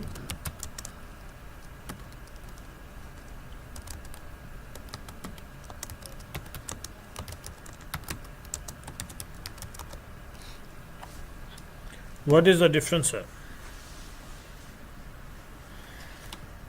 multi-mode is used for send and receive. DX and RX, I would say. And single mode is just for transmission. Multi-mode is using some kind of light type things, and in our single mode we have laser, right? And the cladding, what cladding is doing, multi-mode, it can go for less distance, but the single mode covers more distance. The reason is in single mode we have just center core and we have way better cladding around. So it keeps the light very tight in between. But in multi-mode, it goes out and then cladding push it back. Yeah, it's like that. So whenever it's the light is going out and the cladding push it back to the core, so then it starts moving, but it covers less distance as compared to single mode. So we have two bunch of Ethernet standards here as well in fiber optic.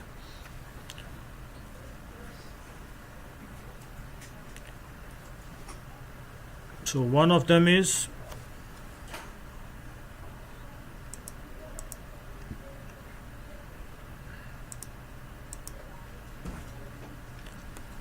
so I want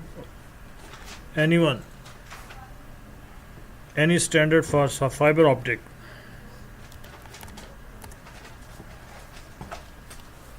I think it's 1000 base F. 1000 base SX, yeah, F there is as well. When we have 1000 base,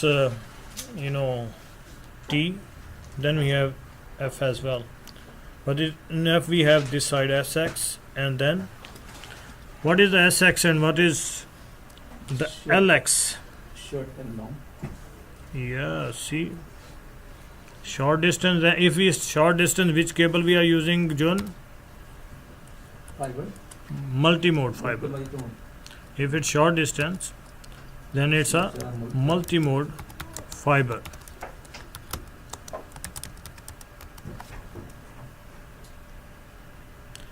How much distance this Ethernet can cover? 5 kilometers. For the multi-mode. 500 meter.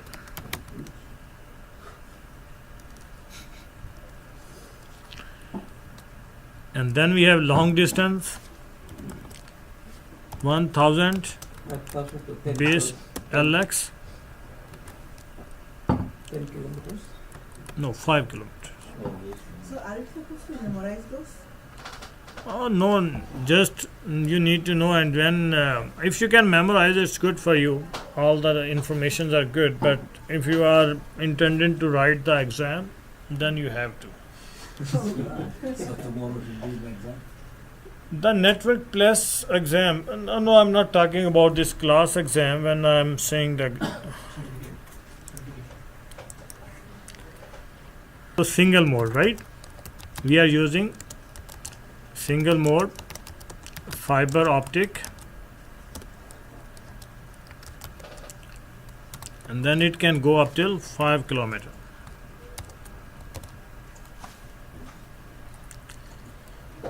Then do we have anything else? In gigabit. Oh, we have gigabit as well. 10 GB stick. See? So we have 10 G base T. The first gigabit Ethernet is 10G base T. We are using over here UTP cables, UTP or STP, twisted pair cables. And how much distance this can cover? Sir, It's 10 GB. so if it's using Cat 6, then how much? 100. No, then 55 meters. And if we are using Cat 6A, then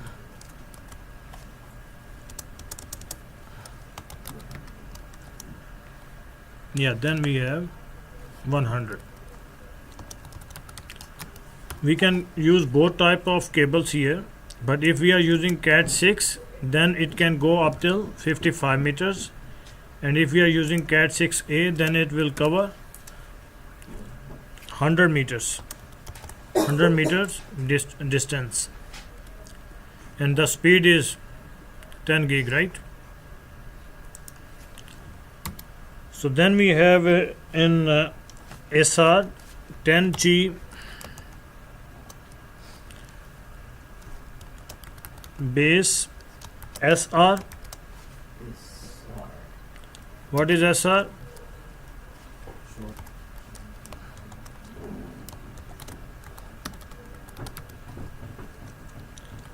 LR.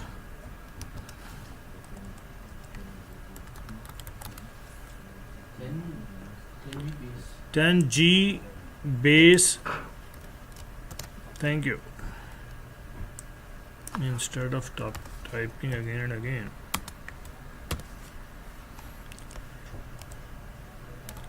And ER.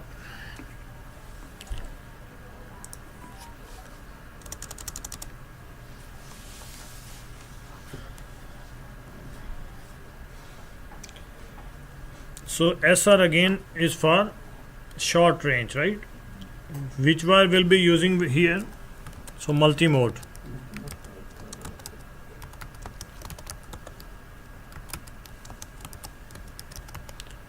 And how much distance it will cover?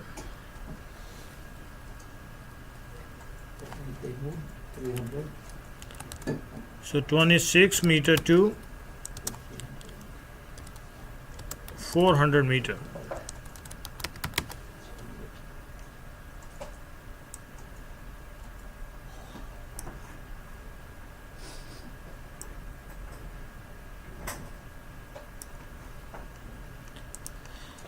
And then from large range we are using single mode.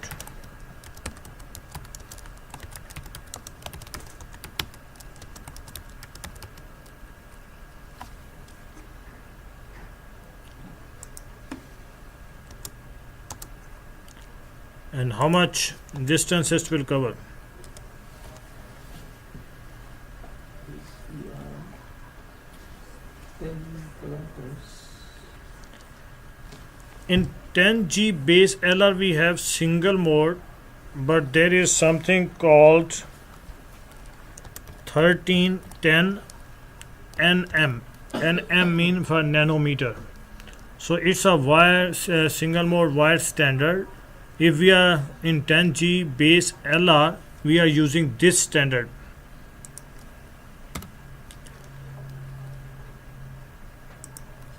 Base LR. Then it can cover the distance up till 10 kilometers.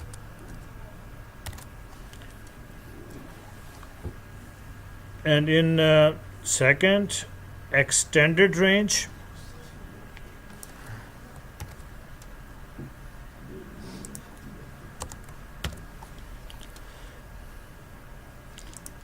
again it's a single mode fiber optic, but I guess it's 1550. Can you search?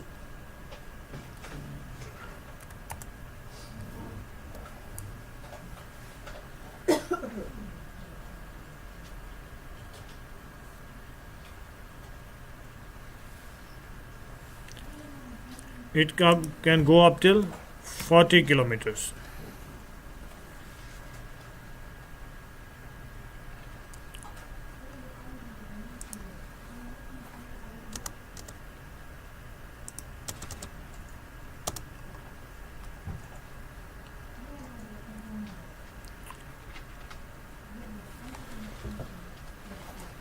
$1550 or 1510? 1550. 1550 nm. Yeah. So we are using two types of single mode fiber optic. One is 1310 and second is 1550 mm. And the 1310 is using in LR and the 1550 in ER. And there will be different distances for both of them.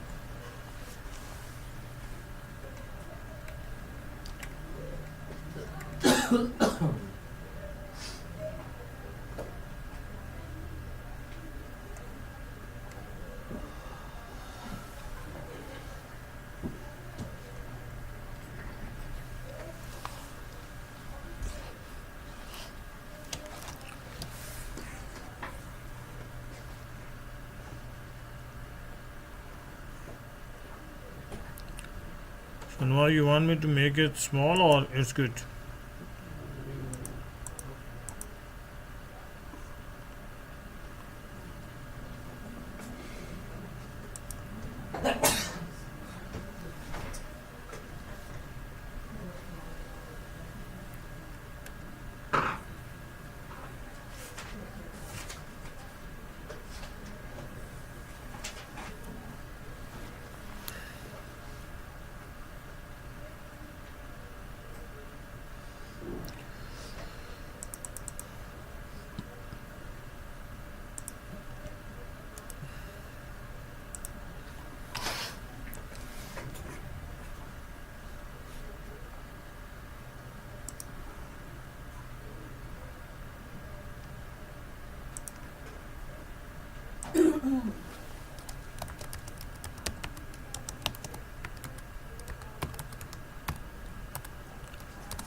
So wiring standards.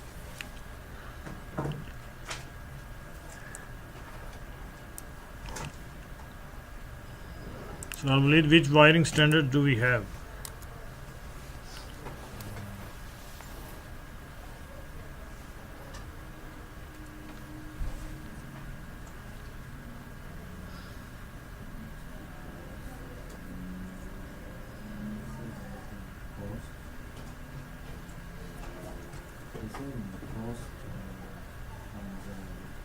Hmm? The cost. No standards. Wiring standards.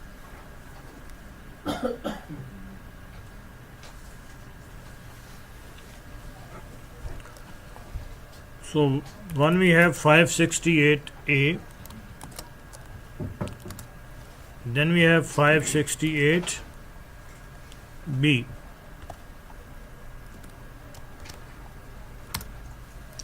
What else we have?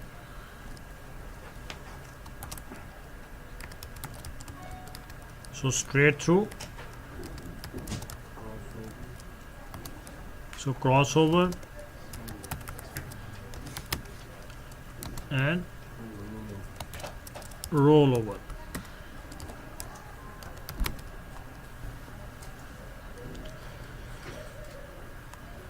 So using the same wire, how we are connecting these wires to the connectors, right?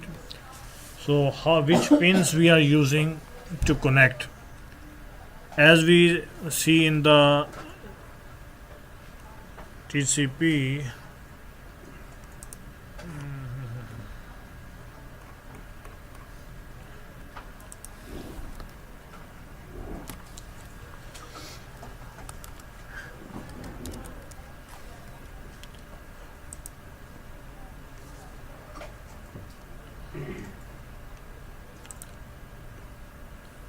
so we saw these are the cables we have, right? So we have 4 pairs of cables, 8 cables altogether. And how we are connecting those cables?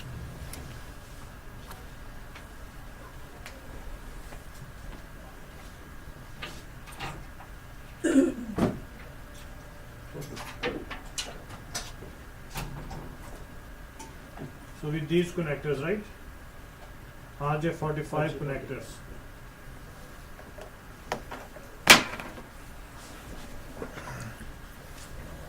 And which standard we use? We use either 568A or 568B. If we are using 568B, we configure the wires like this. First we use the orange one, and the last we use brown one, and then we have arrangement for green and blue. And if we are using 568A,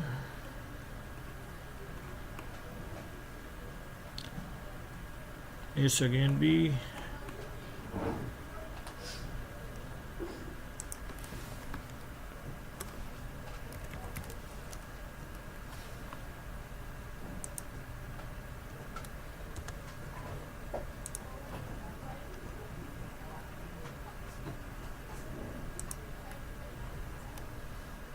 So this one is a 568B. So it's starting from orange. Oh, it's again B. A.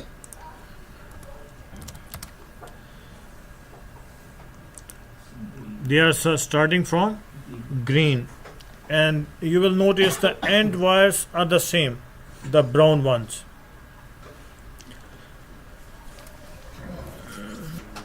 So guys, we have these 4 pairs of cables, right?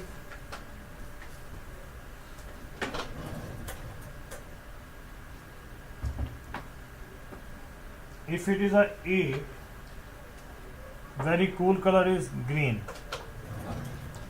It's always on the left side, right? As I'm holding, and the brown at the end, and in the middle I have orange and blue. If I divide these pairs like this, and now if I open this, untwist these pairs,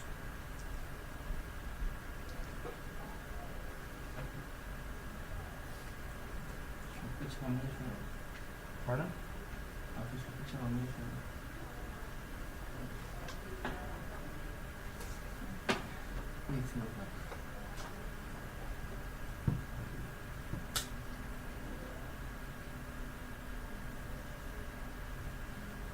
I never played with the wires.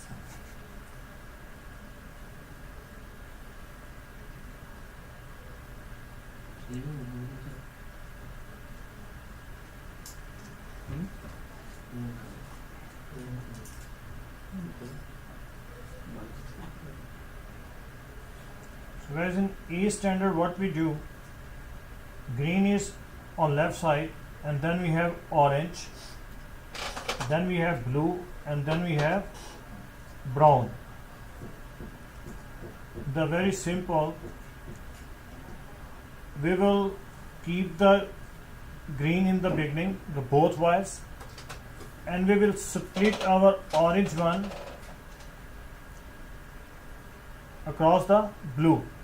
So I will bring my blue in between the orange ones. So in between both of orange, I have brought my blue wire.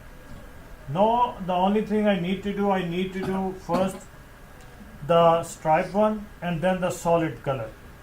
First green, white and green, then solid green. Now this one is a stripe, orange, white and orange, and then solid color blue. Then we have stripe blue. Then we have orange, solid color. Then we have stripe brown, and then we have solid brown. So first we keep the green on the left side, and then we split our orange one across the blue. So bring the blue in between the orange ones, and then we just need to arrange them in stripe and solid, stripe and solid, stripe and solid. That's it. So now if I can keep them in the same form, just keep them closer and make them straighten.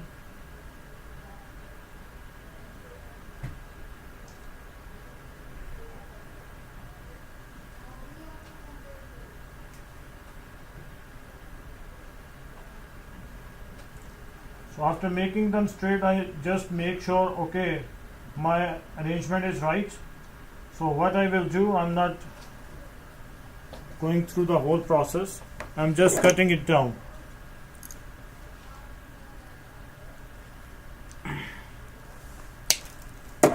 Leaving like this, and then I will insert into my connector. I don't have connector right now, so if this one is a connector, I will insert this like this up till end, and then I will use this my gripper to punch them together. So if I'm arranging the wire in this way, it means it's a A standard 568A. If I'm starting from the green and then I'm splitting around my orange around the blue wire, then it means it's a 568A. And if I'm starting from the orange, then we can go with other standard. We don't have tools available, so just wait. Otherwise we have creepers, just we have rounded from there, we need to just click and the wire is separated, and it's just like few seconds off if we have tools. If not, then it takes time.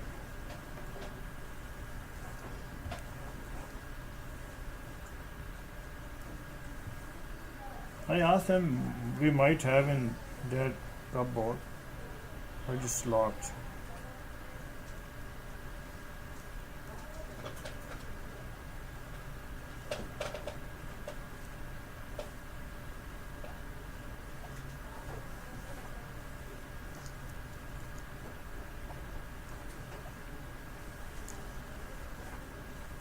It's just for learning. Otherwise, nowadays no one is configuring these wires like this.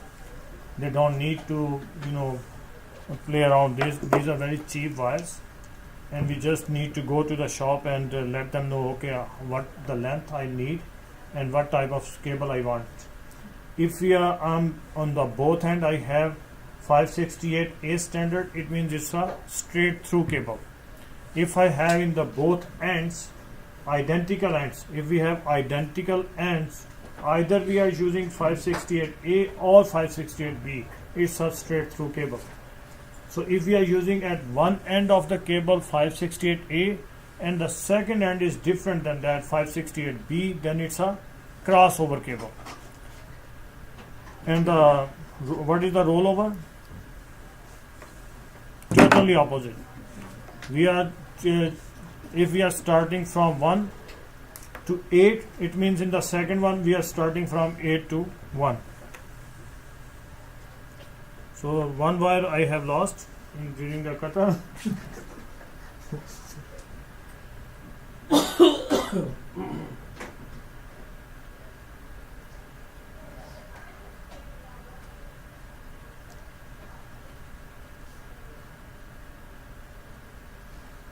So only dark brown is gone, so no problem.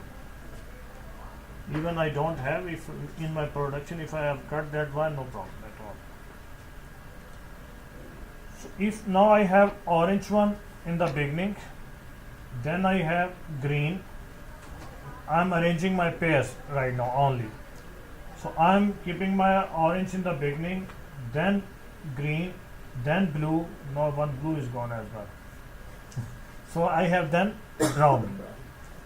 So what I will keep the orange in the beginning, then I will bring the blue in between the green,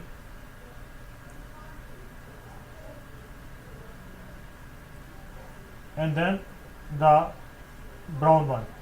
So then I need to stripe solid, stripe, and then the solid one, blue one.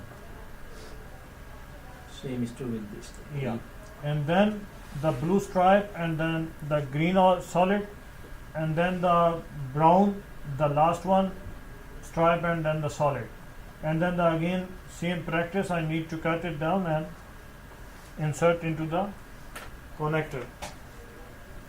So always first, if you guys need to make the wire, always first arrange into the pairs, and then it's simple. See which wires I played around. In the first A standard, I put green first, and then I split around the orange one around the blue, right? And in the second, I put orange first, and then I split my green one around the blue. So the wires are being used green and orange. The rest are not in use. When we are connecting over here, RJ45 connector we are using, in this only 4 wires are in use. 4 are not in use. The blue ones and the brown ones not in use. Only green and the orange. So if someone has a really good eye and will see through this connector, you guys will find there are only 4 pins. That there is no rest, there is no connection available. We just insert these wires and then we punch it, and it will fit there according to their positions. Rollover is like this. See, starting from 1 to 8, and on the other end we are starting opposite. totally opposite numbers and all in use. So likewise devices we use crossover. So both ends should not be identical. Both ends should be different. And if we are using different type of devices, at one end we have switch and the other end we have PC, then it's a straight through cable. The devices unlike wise devices who are not of the same category, of the same type. But if we want to connect both of these PCs, these are likewise devices, we will use crossover. But thing is, nowadays, if we have connect our device to the connector when we were installing the wire, if we have done properly, no matter we are using straight through or crossover, it will work. The devices are intelligent now enough.